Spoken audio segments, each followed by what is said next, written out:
everyone. In this video, we are going to talk about personal, social and emotional development. This is one of the areas in early years foundation stage.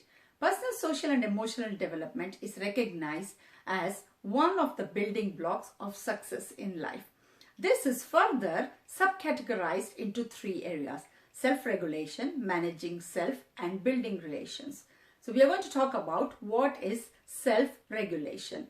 It's understanding their own feelings and of others, and positive attitude, perseverance, resilience, and facing challenges, and also listening to the instructions and paying attention and following the instructions. So let's see how the children can develop these activities. So you might have noticed the children will be very shy when someone or the guests arrive at home. This is a very simple example to understand. So they are very shy when someone comes to your house. There is no need to be ashamed of it. Children are like that. They are not still confident about it. Some of them are really confident. They will go talk to them and hug them and all. But some of the children are shy. But it's okay. Don't force your child to go to some guests. Of course, they are your guests. It's not strangers. But for child, they are strangers. So they feel shy. So don't force your child to go and talk to them and say hi to them. No. It's okay if they don't do. When they are confident enough and when they feel they are in a safe environment and you being present over there, they will themselves go and talk to them. So you don't need to be sorry for that or ashamed of that. Just give a heads up to your guests or visitors and say, my child is very shy and she or he will take time. So that's okay. And let them be. If they want to go and talk to them, they will. So what are the activities you can do to improve their personal, social and emotional skills? So when we talk about personal, social, emotional skills, the child should be able to choose their own activities, their resources, and talk confidently in a familiar group. And also share their feelings, whether they like it, whether they don't like it, and further things like that. So this is very important. And they have to follow the instructions. So it can be verbal instructions or non-verbal instructions. So these all comes under personal, social and emotional development.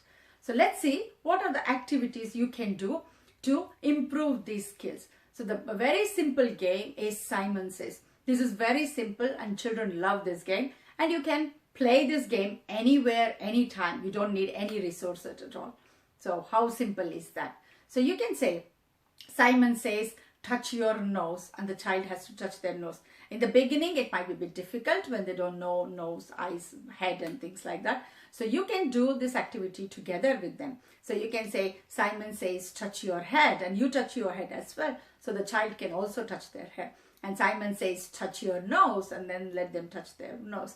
So this is very, very simple activities. And you can also teach them their body parts, which is also important to learn.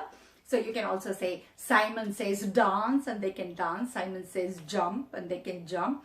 So these are all the activities to keep them engaged. And later you can, after they know what this game is and how to play with that, then you can say, like, you have to follow me. Just look at me and follow the actions what I do. So you can just start with the simple clapping and let the child also clap. So you don't have to say anything here. So you just have to tell your child that they have to use their hearing, their ears, and then say like, okay, and look, and then you clap your hands and the child will follow as well. So this is called non-verbal instructions. So this is good way for the children to know there are verbal instructions and non-verbal instructions as well. But be patient when you're teaching a new skill to your child. It takes a little time for them to understand and follow the instructions what you are giving to them. It's just a mindset. And then once the child is comfortable and understand what the instructions are, then it will be easy for them to follow. So later on, you can give 2 or 3 instructions together once they are familiarized with the verbal and non-verbal instructions. Say for example, we are going to paint today. So what do you think we need? So let them plan in their mind and let them say what they need. So if they are struggling, maybe you can help them. So to paint, what are the things we will require? And then maybe you can start with the simple one. Say, do you think we need paper? And then, oh, what else do you think you need? And then, you can say like, okay, and then they will come up with paint, and then you can come up with brush. So like that. And if they are still struggling, then maybe show the paint over there or the paintbrush and say, do you think we will require this? And what is this? And then they will say paintbrush. So like that, you can build it up. So this way, they will understand that they have to follow the instructions, and they have to get an idea of what are the things they require to perform an activity. So this was an example of painting. It can be later on baking or reading a book, simple one. You just say like, okay, let's read a book. So what do you think we need to read a book? And then they will say like, oh, we need a book. And then they can bring a book.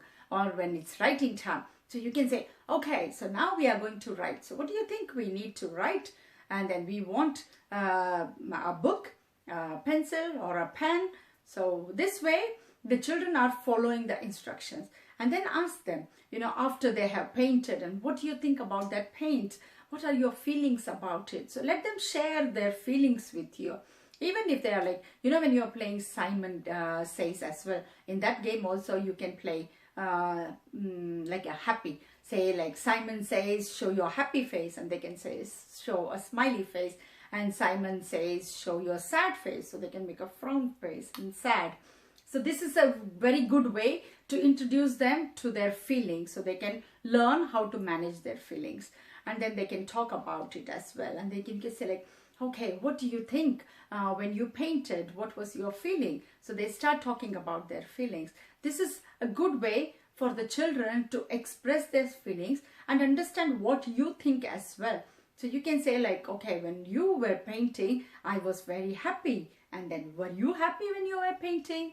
And then what do you think about your paint? Does it look happy? And just talk about these little things where you're showing them what feeling is and how to express this in a right way. You might have seen that sometimes when the children are in the shopping market, and then or a shopping mall, and they want a toy, and then you are saying no, so they make a frown face. So instead of facing all these problems when you are outside, maybe when you are going outside itself from home, then you can just start preparing them that we are going to shop and we are going to buy this, say for example, milk and bread and chocolates and water. And then this is the list what I have made. Do you think you want to buy something over there? And then if your child says like, okay, I want to buy this. And then if you're okay with that, then you say like, okay, I will add it to my list. But we are going to buy only the things which is on the list and nothing apart from the list. And if you want to buy something else, we will have to make a new list and go back again to buy. So this way, you're setting up your child's mind that these are the things we are going to buy and we are not going to buy anything else. Then when they are going to ask you like, I want this, then you say like, do you think it's on our list? And then you check the list with your child and say like, maybe you can add some stickers or some pictures of the things what you are going to buy. So just to make it visualize, it's easier for the children who don't read to follow it. And then say like, oh, it's not on the list, right? Okay, let's make a new list when we get back home. And then next time when we come, we can buy. And if you make a promise, then please keep it up. You don't just make a promise and later on you say like, oh, my child will forget and then I'm not going to do that one. No, please don't do that. If you have promised something to your child, keep it up. So that next time when you are going to make another promise, then your child will believe in you and they will carry on with the activities what you want them to do. If you are breaking the promise, then they will like, you didn't buy me that or you didn't do this, then I'm not going to do that. So it's a bit tricky for the children to understand why their wish was not being followed or being accepted over here. So just always keep it as a promise. So in my class also, when a child is coming in and then if I promise them like, okay, you're going to do some painting, and then I definitely put some paints for the child to do some painting or whatever the child interest is. So this is really, really important to keep the trust in a child, and in you, the child has to trust you as well. So these are all the simple activities which you can do to improve their self-regulation. So in the next video, we are going to talk about managing self and building relationships. I didn't want to make this video too long. So this is a very huge topic. So we'll be talking about emotional development and social development. Later on, this was about the personal development. If you like my videos, please click like button and then also comment and share with your family and friends. And if you have not subscribed to my channel, please subscribe. I hope you enjoyed this video. If you have any comments, any questions, please let me know and then I will answer it to you. Thank you so very much. Have a lovely day, everyone.